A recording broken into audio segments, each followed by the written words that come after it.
introduction. So hello everyone. I'm Shweta Verma. As mentioned, I'm working as a quality analyst in ThoughtWorks. Yeah. So without any delay, let's get into the presentation. So today we will be discussing on contract test using packs. So as part of this presentation, we will first understand basic details about the contract test. Why do we need it? What are the components? How the flow is exactly, how that works, and how integration test is different from contract test, and what kind of values we get out of it. And we will try to showcase this all with a small demo, with a code walkthrough, so that people can relate to it more and understand it, and then we can wrap it up with a round of Q&A. Yeah, so over to you, Akhil. Yeah. Hello everyone. I hope I'm audible and you can see my screen. Yeah, you Yeah. are audible and the screen is visible. Yeah. So this is Akhil. I'm a developer. I'm from ThoughtWorks Hyderabad. So let's just quickly start up on the top today. So how many of you are Star Wars fans here? I wish I had a background music to play when I'm showing this slide, but yeah.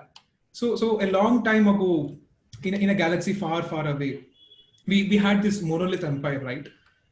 Okay. Before that, I'm telling you, before we jump into contract testing, what we are trying to do is we are trying to set a context for everyone so that everyone is onboarded and the talk is as much inclusive as possible. So there are quite few jargons that we are going to use. So I'm trying to explain those jargons, and that's where we are having this basic context setting. So we had this monolith empire long, long ago. So, what do you think was monolith? Like, if any of you don't know what monolith was, monolith is like an application which describes a single-tied software application in which user interfaces and databases code are combined together in a single program, and they existed as a single platform. So, to say it in a more briefer way, monolithic applications are self-contained. They're more independent from other computing applications. So I have intentionally left those boxes blank there. So there can be a combination of Tomcat Oracle, there can be a combination of PHP MySQL, there can be anything else. It can be a server and a database. So this was not that bad, right? So just think about it. There was only one database, one repository. The monitoring of this application was very easy. Testing the monoliths was rather easy. But monoliths had a weakness when teams scaled up, when the traffic was coming to your application, when the business and complexity scales up. So we can talk about the drawbacks of monolith for the whole day. So let's move on from here. So and then we had a new hope from the monolith to move away from monolith, and everyone talked about decentralize it, decentralize and decentralize. So and then we came towards microservices architecture. So again, to set that context, if any one of you are not aware with microservices, microservices is an architectural style where approach of developing a single application into multi-suite of smaller applications. Each of these applications, you see the microservice and the DB here, they are running on their own process with their and communicating with lightweight mechanisms, often mostly towards HTTP or any HTTP resource APIs. So these services are built around business capabilities and are implemented and are independently deployed by completely automated teams. So the deployment of these services are automated. So each part you see here, the microservice and database, they own their own business specific thing and they communicate with other microservices. But as a whole, this is one application which will be used, which will be communicating or used as one single application. So again, microservice was not a cakewalk, right? So if you see, what if we compare the monolith and microservices doesn't solve everything else. So the communication between the services is very much complicated. So debugging, if you see, is much harder when compared to monolith. And deployment challenges is very high when compared to monolith. And the list goes on. So to put it in one line, I would say uh, microservices has brought the complexity which was inside a monolith to around the services. It didn't solve the complexity, but it brought the complexity out of the monolith and kept it around the services. So again, let's look deeper. Let's take an example of one microservice. Let's say you have team A and team B. Let's see what contract testing is about here. You have team A and team B. Team A has its own set of integration tests, its own set of unit tests, and team B has its own set of integration tests and unit tests. And as a whole, we have, let's say we have an end-to-end test suite which covers the whole functionality. So now team A writes integration tests, assuming that service exposed by team B will give so-and-so response, and it mocks that, or it mocks that response from that service, and it writes its own integration test suite. And so is with team B. They work completely fine when they are run in their own local systems. And once they deploy, if there is any change of the contract among these two teams, the pipelines are broken. So here's where contract test comes in. Contract test is about ensuring that two separate systems are compatible with one another through a agreed upon API contract. I would like to stress upon the agreed upon here. So each team will know that, okay, team B will give me this contract and I will abide to this contract. So that's where I'm naming it as, we are naming it as agreed upon contract, right? And then these are the death stars, I would say. If you see, these are the microservices of companies of Amazon and Netflix. If you just plot the microservices, they look like this. You know what a Death Star is from if you know Star Wars, they just killers. They kill the whole planet. So now imagine how complex the deployment would be if there are so many microservices. I'm deliberately pulling to the extreme here. Definitely, the applications we are going to deal will not have so many microservices, but I would like to concede that why we need to look at contract testing. So just imagine these many microservices communicating to each other, and you don't know your deployment can be out of the contract of the providers that you're taking from. So again, why contract testing? Does it mean, can we say goodbye to end-to-end testing? So few points about contract testing is you can find bugs in development phase itself. You need not deploy your application. So you write your test cases and you can know it right then and there while development itself, whether your service is in place or it's out of the contract. So remove the complex end-to-end environments. So you can reduce the complexity of end-to-end environments in your, so basically you know how complex end-to-end environments are. You need to bring up the resources there. So you can get away from all those and say goodbye to painful release process. So you can actually orchestrate complex CI/CD pipelines, and you can say, can I deploy to tell you that my component is safe to release? You will get that confidence with contract testing, and you can deploy quite faster and more often. So this provides you a guarantee that systems are compatible. So you can deploy your microservices or web applications independently and safely without being worried about how other services are behaving. And you can stop relying on unreliable test data. So it's often we find and manage test data that is a key pain point of engineering teams, right? So you can move away from that unreliable test data. And we can work with API, offline API stuff. So you need not be in the environment. You can just have it on your local machine and you can work on these stuffs. And you can really create bulletproof pipelines. You can be very confident that if I go ahead and deploy this is not going to break any other service. If you are not still convinced, I'll try to convince you on this. So just try keeping a track of how long your team is currently spending on the questions I'm showing you here. So building and maintaining your test environments, writing and executing your integration tests, debugging your integration failures, fixing flaky integration tests. Just keep a track of how much time your development team is putting on this, and then maybe you can look forward towards contract testing. So if we just plot all these questions, Sketch would something rather look like this, approximately. So with contract test, your time versus effort will be something like this. with E2E test or integration test without a contract test, your time and effort will be like properly exponential. You can see here, right? And so don't think that we haven't concluded on the question whether we have whether we can move away from integration end-to-end tests or not. Shweta will take from here, and she will try to address that question. Yeah. So by now we have understood. Am I audible? Am I audible? Yes, Shweta. Okay, okay. So by now we have understood that why we need contract test, what kind of values are getting added by the contract test. So let's understand it a bit more deeper, that how it helps us and how is the process. So we can understand this concept with an example. Let's consider there are like two teams. One is consumer team and other one is the provider team, having two services, the consumer service and the provider service. So what interaction is happening? So consumer service simply asks the provider service with a get endpoint asking for the details of a user Batman, and the provider service returns the response with three attributes: user, name and role. So this is the interaction happening between these two services.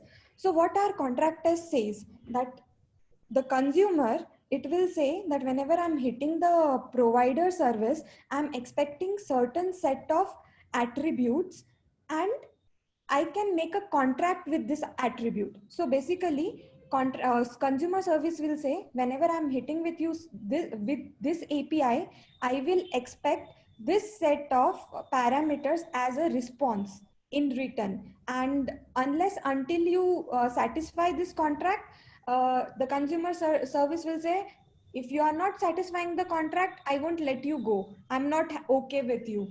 And if you satisfy the contract, we are very good and there are no issues with us, and it works fine for me. So the consumer will define what will be the contract for the certain set of the APIs. So since consumer is driving this entire process of creating the contract and then making sure that it works as per the contract, that's why we call it like consumer driven contract test. So this was the concept of contract test.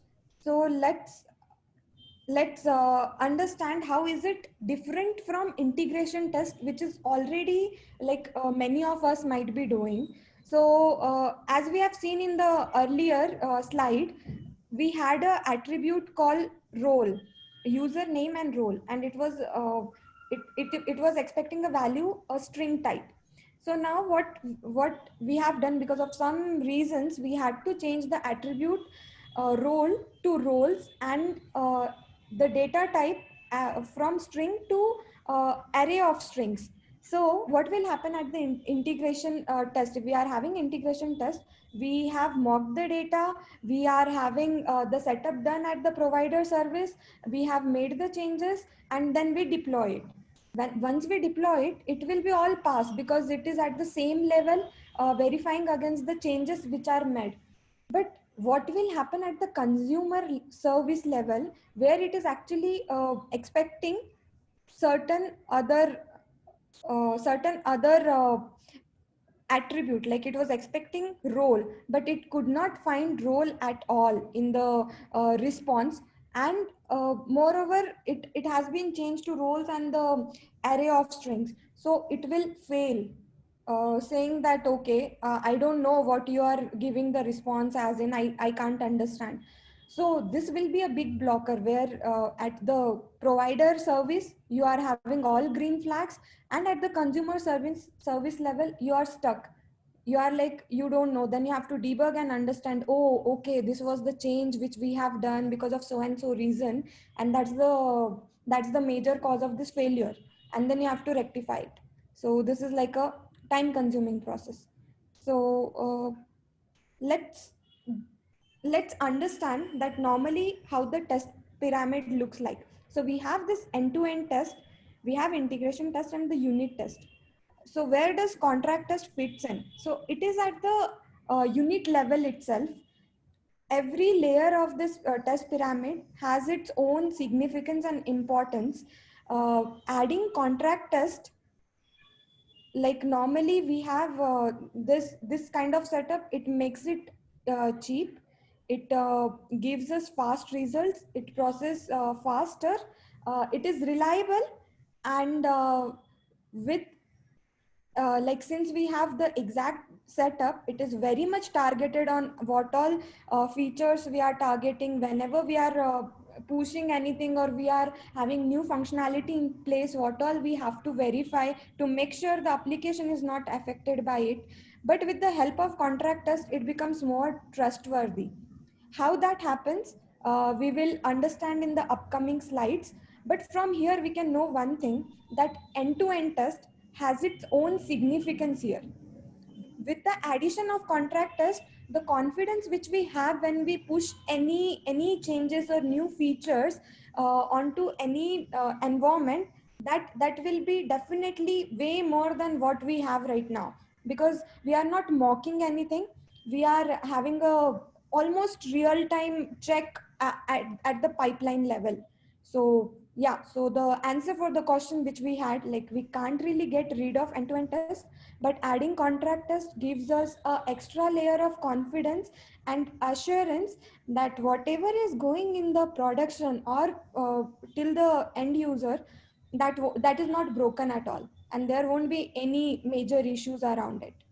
So let's understand that, okay, we know that what is contract test by now. So that is how it works, that there is certain kind of contract which has to be made and all of it. But what are the components? How do we do that?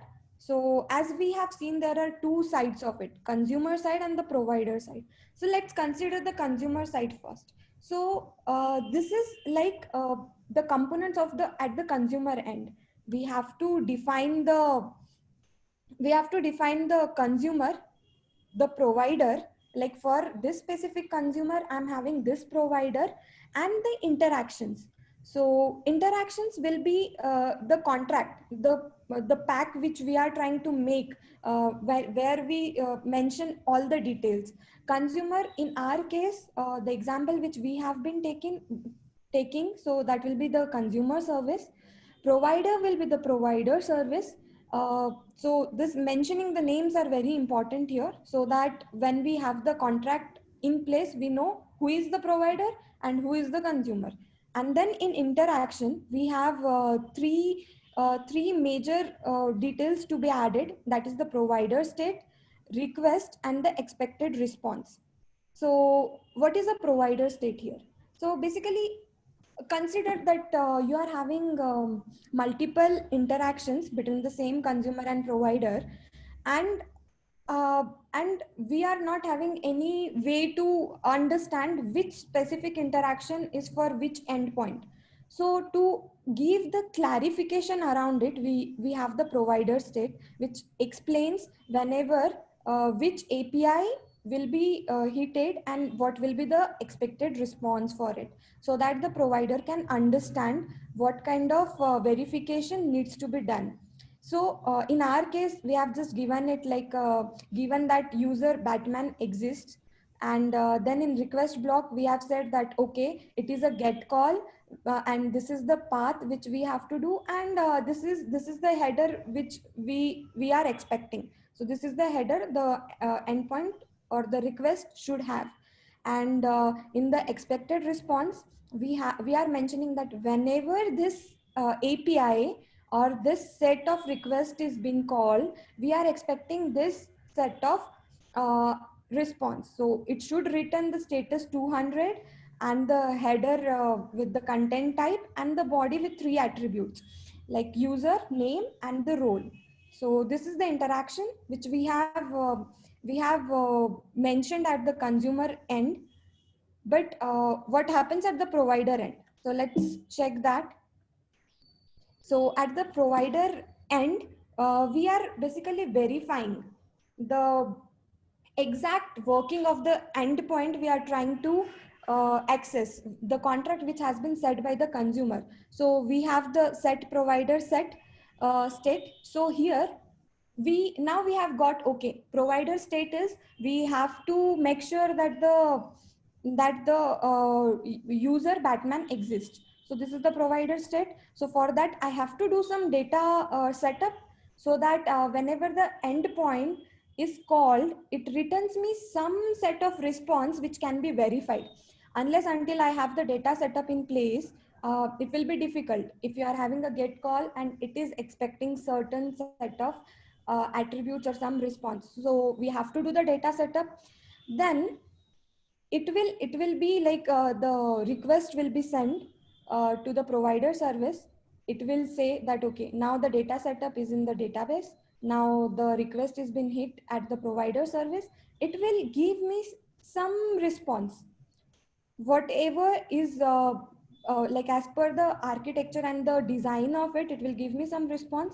And what will happen at the verification step, this response will be verified with the pack which was generated, the contract which was made by the consumer, that okay, after hitting this API with this set of parameters, I'm expecting this response. What is the status code? What are the headers? And what is the response data?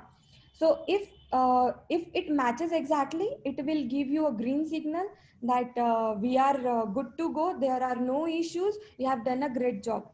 But if it even catches any minor changes, it will be caught here at this verification step, and it will say that, okay, looks like there is something wrong, we need to rectify it first. And it will give you all the appropriate messages saying where it went wrong, whether it was the header or the method type or the endpoint path, or whatever are the details required will be mentioned in the error messages why it failed. Okay, so now let's understand. Now we know that, okay, what is happening at the consumer level, what we are doing there, and what we are doing at the provider level. But let's get deeper into it. So as we know, we have these two teams.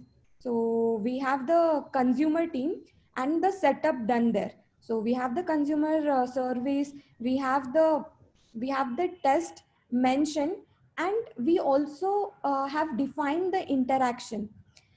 And here what we are doing, we need not need the provider service to be up and running.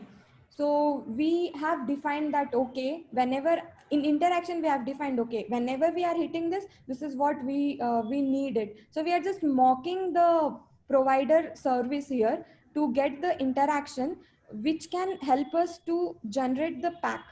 So pack is the contract which will be helpful for us at the provider end and in the overall process. So what exactly we are doing here, we are just playing it and recording it via pack file. So we are just playing that, okay, this is the interaction and this is the file which we need to verify. And then we pass on this pack file at the provider end. What will happen at the provider end then? So we have this file, we have this provider service, and we have the pack provider test. So it will just trigger it, it will replay the interaction, and it will get the response, and it will verify it with the pack file which has been generated. So the response and the pack file, the contract basically. The response and the contract will be verified. If it is all good, we are good. If it is not, it will give you the result as like whatever were not the matching things. So what we are doing here exactly, we are just replaying and verifying what we had played earlier and recorded. So this actually, if you observe, even though we are mocking here, but when it comes to here, like we have the pack file and we are actually verifying it against the original API. So because of this, it gives us more confidence level, and it is almost like real-time verification of all the API or the interaction which has been mentioned. So this is how it gives us extra layer of confidence. So now we have like, okay, we have talked about the process, the consumer, the provider, and the pack file, some kind of contract we have talked about. But how do we maintain it? How can we pass that contract from the consumer to the provider? Is it like, do we need a manual effort around it, or do we have to maintain it by ourselves? No. So the answer for this is the pack broker. The name itself says a broker. So it will resolve all your doubts around it for handling your pack files. It comes with a very good features around like it gives you a live documentation. So your pack file, which describes like the interaction, the method and the response, the status, everything. You can actually see that in the pack broker. You can refer to this as your API documentation as well. If you are just confused, you're having multiple APIs, you can just go back at the broker and check the pack file, and you will know, okay, for this API I'm having this set of response. Okay, cool. And then it also gives you a relationship graph, so which looks something like this. So consider that I'm having a very bigger system, having multiple consumers and multiple provider, and I want to know how the consumer and the providers are related to each other. So this relationship graph will be the place where we can understand like how many providers, and for this specific provider who is the consumer, or for some specific consumer who is the provider. As you can see here, there are certain arrows being pointed, and this is the graph. We will see this again during the demo, so we can have a glance at it like at a real time scenario. On top of this, it does provide, packbroker does provide us with various other features like versioning, tagging, and the REST API. So versioning is majorly used during backward compatibility of any of the APIs. If you have to verify, and if there are certain changes you have made on top of your contract, and you want to keep track of it, and you have to make sure that okay, this specific version or this specific set of changes or the new contract which has been generated should be verified against the new API only, or the old one should be verified with old one. So versioning helps us with that. Tagging helps us to segregate data very precisely, and know that exactly what is happening with the help of this tag. And then REST API. So for example, I have certain things missing and I'm not able to figure out. So REST API will help you to debug it. You can use a Postman or HTTP request or any other tool for that instance, and like debug deeper into it to understand what exactly went wrong, and what was the expectation, and what went wrong, and everything around it. And even though if you don't want to debug as such, but you just want to understand what all is happening, you can just have this REST API and see all the details around the contract which you want to verify. So how it will be, so the consumer will generate the pack file. Pack file is the contract. It will get uploaded at the pack broker, and provider will retrieve the pack file or the contract made by the consumer from the pack broker. So there is no actual interaction between the consumer and the provider. They are independent of each other. So that gives a lot of flexibility around the teams to develop in their own way, and still make sure that it is not affecting their entire system, the application. And you can have a verification at the pipeline level that okay, I have the contract test verification similar to the functional test cases or the automation suits which we have. So we can have the contract test verification as well. Unless until it is green, it won't go ahead. And keeping track of all the pack files will be taken care by the pack broker. There are multiple other ways of handling the pack as well. This is one of the better and preferable way. You can have various other ways as well. So let's understand what since we heard that okay, we will have the integration with pipeline and all, but how will that work? So over to you, Akhil. So we have talked about lot about pipeline things. So let's see how exactly this can help us create bulletproof pipelines. So when you consider a pipeline.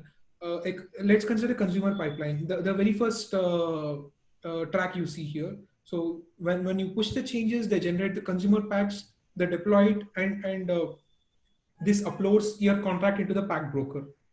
Now, your provider also the provider, I mean the service from which your team is consuming, that provider team also pushes their changes. So they push their changes, verify all the tag patch, and they deploy it. So now this is a smooth case scenario where all the services are in contract and they are good. So if any of the teams have broken the contract, if there is any change that has come in their application, in the type of response they are sending or in the type of response the consumer team is expecting. So, and then if they generate the new contract and they put this new contract into the broker. So as soon as they push the changes, their own pipeline will fail. This will not affect any other team. So in the pipeline, you can write the code so that you can communicate to this broker, get the contract file test, and then validate it against your contract test setup. And then if that fails, your pipeline is failed, and you don't go ahead and deploy that instance in the environment. So I hope this made clear about what we were referring to, making bulletproof pipelines using contract tests. I think we'll quickly look into demo. We'll look into what all Shweta talked about. We'll look into what I talked about in a small demo that we are going to see here. I hope you are able to see my screen. Yeah, it's visible. Yeah. So what I'm doing is here, let's take a scenario where you have one provider and two consumers. So right, provider one you see here is a provider which is exposing a couple of endpoints. So this provider, if you see, it has a controller which is exposing one get HTTP endpoint over the path/vodka, and it just returns a datetime, a zone datetime instance, and then we have another get endpoint which is pointing to vodka underscore short, and it just returns a string which says contract is for second consumer. So if you, let's see consumer one now. This is consumer one.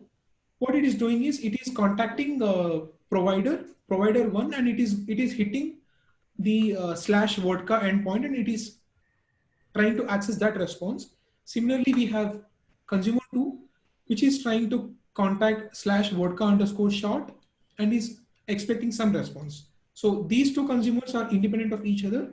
They have one common provider, which is provider underscore one. This is consumer underscore two, and this is consumer underscore one. And then if you see, I'm running the pack broker in my local Docker setup. So if you see, this is a pack broker I'm running. It is running on 9292 port. It is exposed on 9292 port on my local host. And if you quickly look into this pack UI, it has a beautiful UI given for us. This is a pack broker that is running on the Docker on my machine. So it keeps a record of each contract. So if you see, consumer one has given its contract, consumer two has given its contract, and consumer one and two are trying to contact provider one. So this shows I have pushed the contracts from consumer one and two yesterday. So it was about 13 hours ago. There was a contract change in consumer two, and this was 2 months ago. And you see, when was the last verified? My provider, the provider one, which is running, has last verified these contracts 13 hours ago, which was yesterday night. And we can just have a quick look into what this contract looks like. So it gives you very good versioning as well. It gives you the snapshot. You can look into this, and it will give you the pack in form of in a JSON. So this is a pack. This is a contract which consumer one is abiding to. Similarly, we have same thing for consumer two. This is the contract of consumer two, to which the provider one has to abide. And another good thing that gives you is this visualization the part gives. Consumer one and consumer two or contact or consuming services from provider one. Now, if you go back and see the big globe of Amazon and Netflix microservices, you can imagine how many services are running. So here, it's only three services that are contacting each other. So let's just quickly dive back into some code. So this is consumer one. I'll just briefly walk you through how we write this test. So sample pack, if you see, yeah. So we are mentioning on what local host our broker is running. So if you have deployed your broker on an environment, this will not be local host. It will be your environment and to what port it has to communicate. So again, this doesn't mean provider one has to be up. It means only that it means only that the pack broker has to be exposed on this endpoint. This is nowhere related to provider. Even if the provider is not there, you can still go ahead and write your contract test and verify them. And then we are naming our consumer as consumer one. And this is just an expected date, what I'm expecting. So again, there is a chance that this date can keep changing. So what I've done is like I've used a regex, which is in sync with this the expected zone date time. So using a regex structure, I'm trying to match that.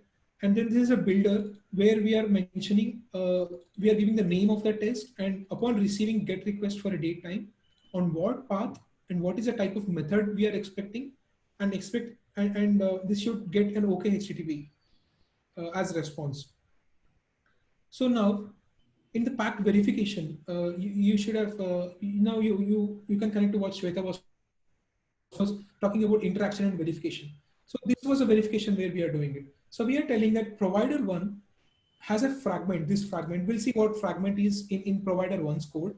So for this fragment, this is the date time, and I am expecting this date time, and I'm trying to assert this date time from my consumer one.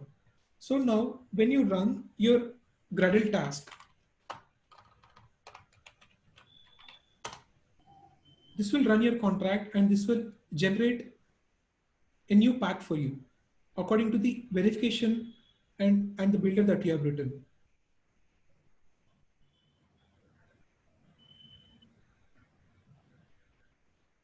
Yeah, so now it has generated the contract. You can look at the contracts here. If you go into reports, test, contract test,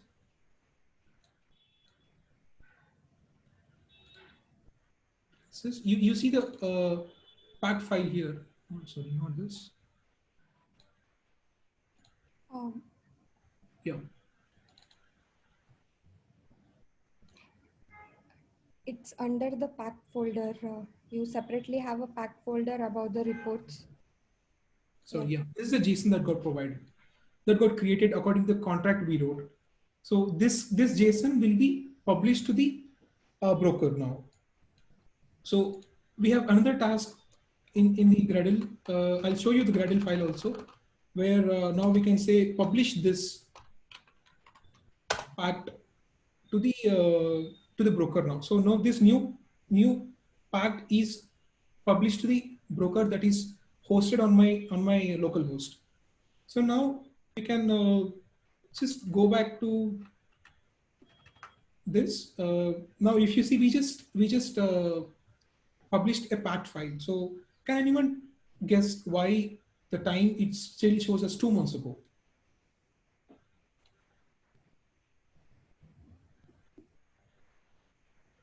Okay, that's because there was no change in the contract. It didn't publish it. If there was any change, only then it will go ahead and publish that new contract to the broker. So now if you go to the provider here, and if we run the Gradle task in the provider, this is in the provider. So this will run against the tests, and then it compares against both the consumers. It compares those contracts for consumer one and consumer two, because now all the three services are in contract. This test will pass. Like it says the build is successful. Now let's try going to consumer 2 and let's just change one small contract. So instead of consumer 2, instead of it expecting the response, contract test for second consumer, let's change it to uh, expecting a new response,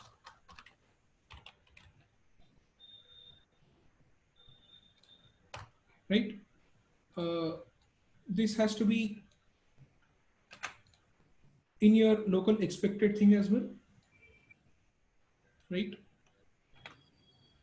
Now, when we run the Gradle task to generate a contract for consumer 2,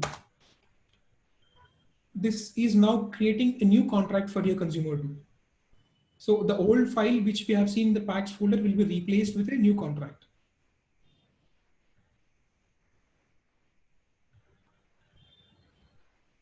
Yep. And now we'll go ahead and publish this contract now.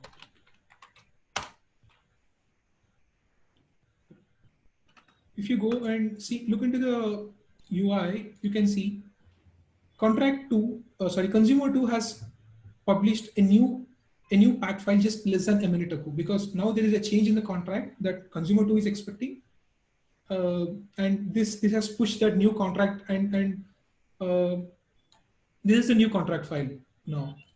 This will be different from what it was previously, right? Now, and you can see here the latest verified. This means that when has your provider last verified the existing packs? Now, so let's quickly go to the provider now, and let's run this.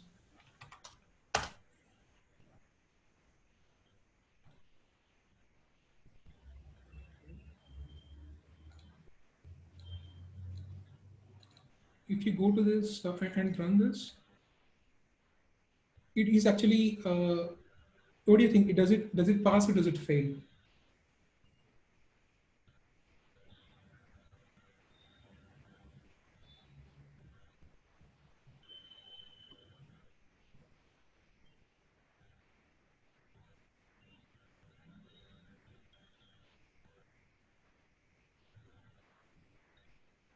It failed because there was a new contract from consumer 2, but your provider 1 was still giving out the old contract. Now it says mismatch of the body expecting a new response, but it was the response from the provider was contract test for consumer 2. Now, to fix this, either the team who is managing the provider 1 should go and change their response according to what consumer 2 is expecting, or consumer 2 should go back. So if you see this now, this shows last verified was 1 minute ago, and it is failed. That's why it's red here. So now coming back, so to pass this, to have this smoother, either provider 1 should change the response type, or consumer 2 should go back to what they had previously, right? What was this one? They have to go back to their previous contract. So if we just go back to our maybe Akhil, you can just walk through the Gradle file.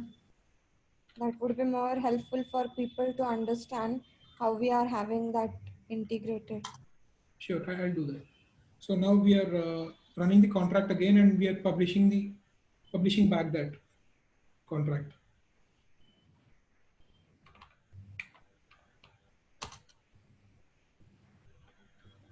And if you see this if you run the provider test again, this will be this build will be proper again, basically. So meanwhile this is running, let's go back to the Gradle files that we have. Let's just take a quick look at how the tasks we have defined looks in the Gradle file. So basically, you need to define the contract. Like you have seen /Gradle contract test. So this is how we are defining the contract test task, and this will This will tell about communicating to that broker and then fetching that packed file from the broker and verifying against your test setup. And and you need to add the dependencies as well for this. The packed dependencies you can so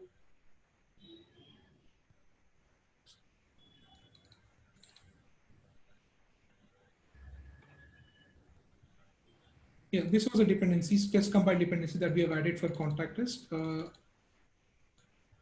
I've intentionally kept the versions lower, the lower version, because you have a small homework. Go back, check out this code, and try upgrading those versions and try to bring it and figure out what was new in newer versions. Uh, and if you look at the Gradle task of provider, so you can see the provider now has successfully run the build. Like now it's passing. Uh, if you see the Gradle task of provider, this is it.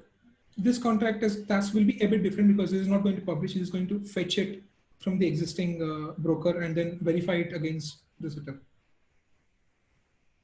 And one good practice I would like to call out is like it's always good to separate out your Gradle tasks from your build Gradle. I have seen lot many teams what they do is they dump every other task into the Gradle file. So I think that's not a good practice. It will bring out a lot of maintenance issues. So what you can do is that you can write your Gradle task in a separate file, and in your build Gradle, apply that task, apply that Gradle file here. Like this is a neater way and cleaner way, and you can have good maintainability of your Gradle tasks. Yeah, and anyways, we will be sharing the GitHub link for the same, so you can anytime go there, access it, try to play around with it, and you can, if you have doubts, you can always reach out to us. Yeah. So, yeah, If you see this, this is again green, back to green. Uh, so yeah, coming back to the presentation. so we'll just quickly wrap it up Yeah. with some watch outs. Yeah, I would say watch out is more like anti-pattern. So contract test is not for provider business logic. If you're uh, it's not for verifying whether the logic or functionality of your code is apt or not. You have unit tests to take care of that, and do not use unit contract test as a means of initiating services. So the whole point of using contract test is to reduce the resources, not to have those mocks. So if you're doing that in contract test, there is no point. So public API is a big no. You can't write contract test for consuming public APIs. Like suppose you're consuming Facebook or Twitter APIs. You can't expect Twitter to be in contract with what you are expecting, right? So no, not for public APIs. And SLAs, service level agreements, they are not for contract test. Contract test because you're not actually directly contracting with the provider. You're contracting with the broker. So you can't expect XLAs to be figured out using contract test. So again, here's a small homework for you people. Make your hands dirty. So check out the code from the link we are showing out here. So try adding a new service in your provider and generate the contract, and then try implementing contract tests for public APIs, and then explore what pain points are you feeling, because public APIs can keep changing, so that will fail your pipelines. Yeah, and also play around with the versions which we use as dependencies. What happens when we are using the latest versions? What are the pain points you see there? Or maybe some interesting facts you'll come to know.